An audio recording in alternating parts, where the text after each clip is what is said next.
intrusive thought, sleep problems, addiction problems, affect problems. And you probably know what those symptoms have been.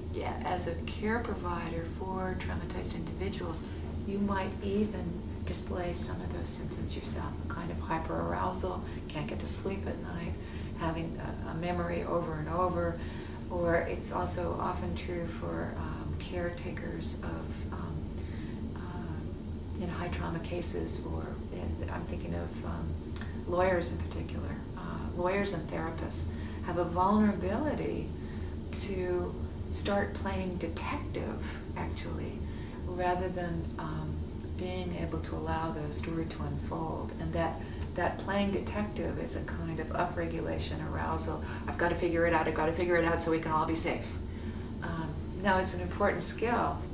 Clearly, it's an important skill. I'm not mocking the skill, but it's often a symptom of dysregulation, is that kind of moving into detective stance. You see it more with therapists.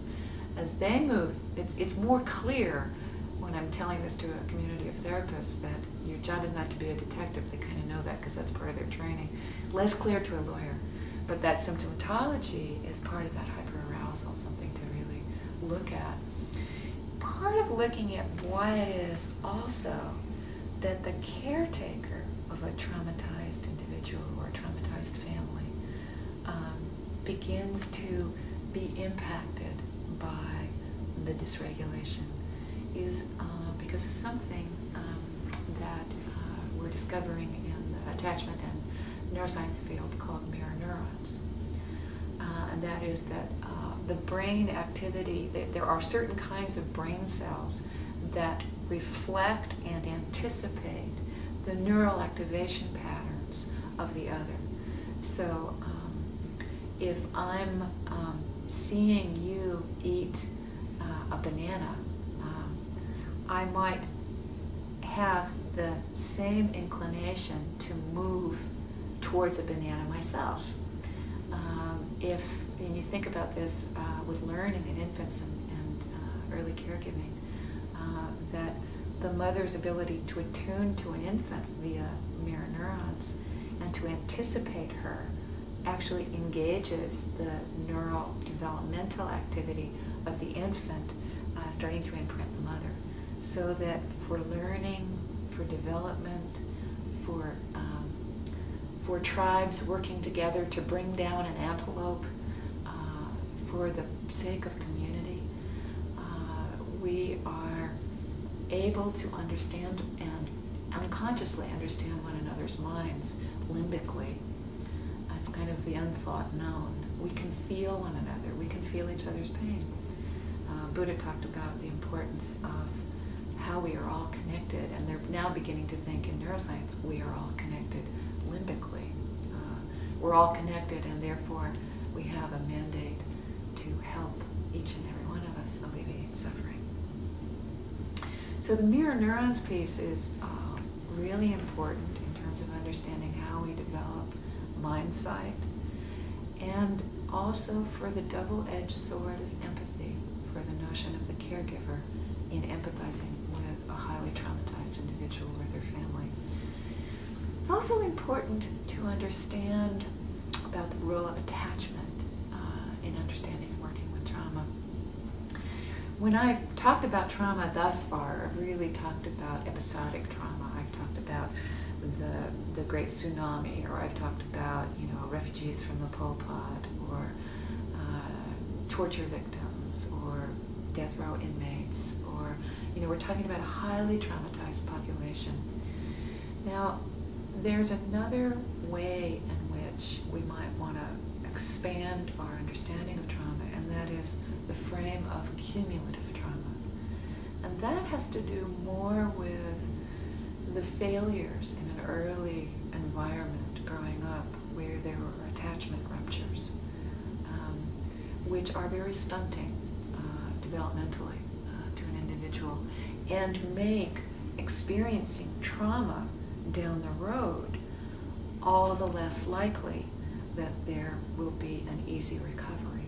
So in other words, someone who has secure attachment, feels loved in the world, feels a sense of basic trust, can have a terrible thing happen and find a sense of their resiliency, either a sense that, you know, the people around me are going to calm me and help me understand it. They're not going to shut me down. They're not going to tell me to go away. They want to know what I feel.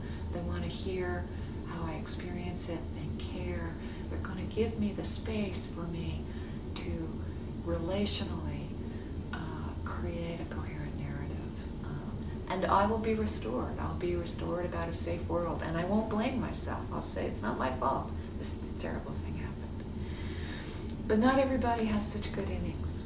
So when I talk about neural dysregulation, there is neural dysregulation that comes of early childhood abuse, and even more so with neglect. So we think about that in terms of Iraq veterans coming home from war. Who's more likely to have a post-traumatic reaction? We might think about this with incarcerated youth. We might think about this with a young woman who experiences date rape. If someone has internalized a way to self-soothe and calm themselves because their environment was a holding environment, they're going to be able to handle the conditions that arise with an arc of resilience rather than the impact of moving towards and staying in dysregulation. So it brings us to another consideration because of the role of attachment, and I'd almost want to say because of the role of attachment around the issue of prevention. It's really important that we as care providers, caretakers, helpers, social workers, psychologists, counselors, lawyers, legal aid workers,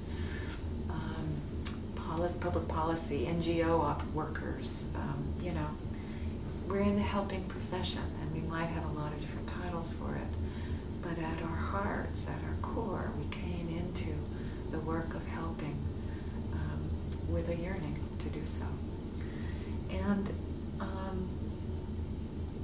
it seems that one of the most important things we're finding is that taking an attachment stance, you know, really making use of yourself as an evocative object, making use of yourself as someone who offers protection, offers loving kindness, offers positive regard, and stands with some authority, enables the person that we're working with to begin to feel safe, to begin to feel some sense of trust. So we take, as Diana Fosha would say, an attachment stance. When they've done outcome research in a variety of different psychotherapies, one of the most remarkable pieces comes of that, and that is that it really isn't so significant whether it's cognitive behavioral therapy, EMDR, psychoanalytic treatment, Rogerian treatment, group therapy. It's not, the differences of theoretical orientation are not that significant. What seems to be the curative piece is the